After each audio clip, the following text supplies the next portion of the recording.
27वां अध्याय।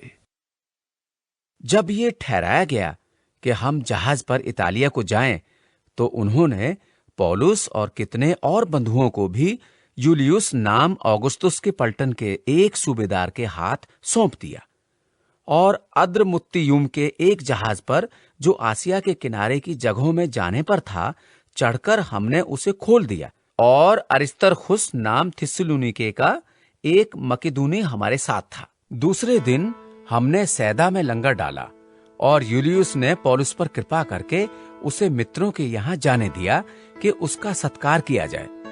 वहां से जहाज खोलकर हवा विरुद्ध होने के कारण हम कुप्रुस की आड़ में होकर चले और किलिकिया और पंफूलिया के निकट के समुद्र में होकर लूसिया के मूरा में उतरे।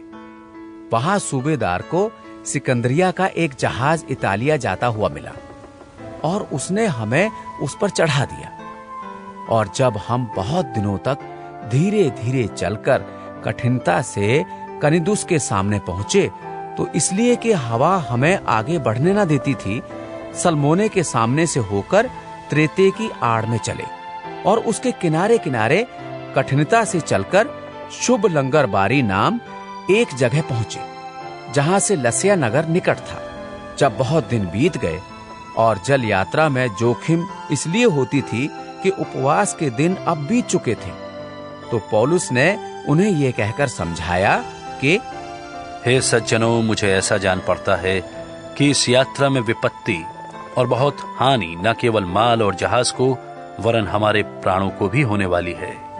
परंतु सूबेदार ने पौलुस की बातों में माझी और जहाज के स्वामी की बढ़कर मानी और वो बंदर स्थान जाड़ा काटने के लिए अच्छा ना था। इसलिए बहुतों का विचार हुआ कि वहां से जहाज खोलकर यदि किसी रीति से हो सके तो फिनिक्स में पहुंचकर जाड़ा काटे। ये तो क्रेते का एक बंदर स्थान है जो दक्षिण पश्चिम और उत्तर पश्चिम की ओर खुलता है। जब कुछ कुछ दक्षिणी हवा बहने लगी तो ये समझकर कि हमारा मतलब पूरा हो गया, लंगर उठाया और किनारा धरे हुए क्रेते के पास से जाने लगे। परंतु थोड़ी देर में वहां से एक बड़ी आंधी उठी जो यूरकुलीन कहलाती है।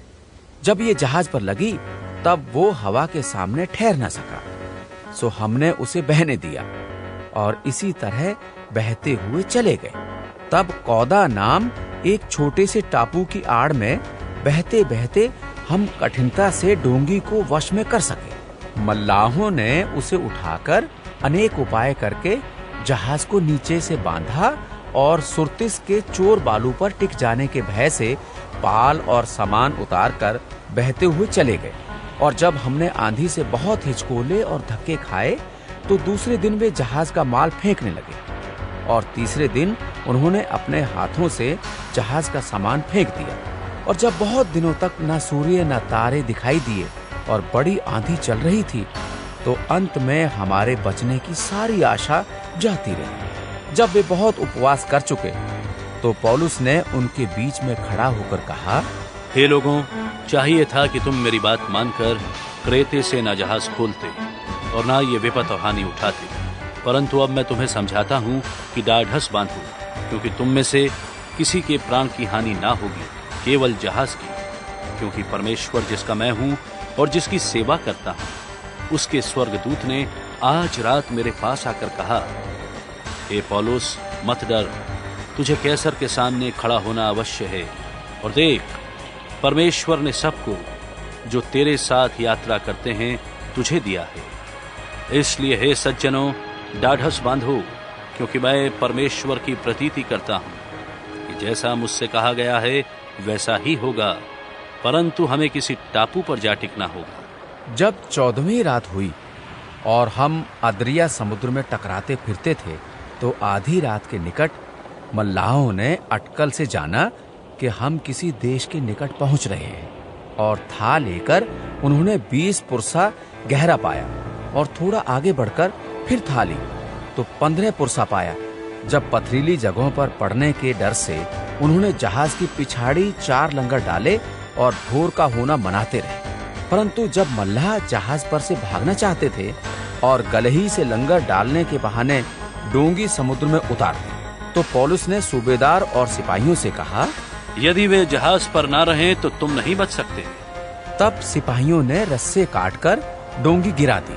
जब भोर होने पर था तो पौलुस ने ये कह के सबको भोजन करने को समझाया कि आज 14 दिन हुए कि तुम आस देखते देखते भूखे रहे और कुछ भोजन न किया। इसलिए तुम्हें समझाता हूँ कि कुछ खा लो जिससे तुम्हारा बचाव हो, क्योंकि तुम में से किसी के सिर का एक बाल भी न गिरेगा। और ये कहकर उसने रोटी लेकर सबके सामने परमेश्वर का धन्यवाद किया और तोड़कर खाने लगा। तब वे सब भी ढांढस बांधकर भोजन करने लगे। हम सब मिलकर जहाज पर 276 जन थे। जब वे भोजन करके तृप्त हुए तो गेहूं को समुद्र में फेंककर जहाज हल्का करने लगे। जब बिहान हुआ तो उन्होंने उस देश को नहीं पहचाना, परंतु एक खाड़ी देखी जिसका चौरस किनारा था, और विचार किया कि यदि हो सके तो इसी पर जहाज को टिकाएं। तब उन्होंने लंगरों को खोलकर समुद्र में छोड़ दिया और उसी समय पतवारों के बंधन खोल दिए और हवा के सामने अगला पाल चढ़ाकर किनारे की ओर चले। परंतु 2 समुद्र के संगम की जगह पड़कर उन्होंने जहाज को टिकाया और गलही तो धक्का खाकर गड़ गई और टल न सकी, परंतु पिछाड़ी लहरों के बल से टूटने लगी। तब सिपाहियों का ये विचार हुआ कि बंधुओं को मार डालें, ऐसा ना हो कि कोई तैर के निकल भागे। परंतु सूबेदार ने पौलुस को बचाने की इच्छा से उन्हें इस विचार से रोका और ये कहा कि जो तैर सकते हैं पहले कूदकर किनारे पर निकल जाएं और बाकी कोई पटरों पर और कोई जहाज की और वस्तुओं के सहारे निकल जाएं और इस रीति से सब कोई भूमि पर बच निकले।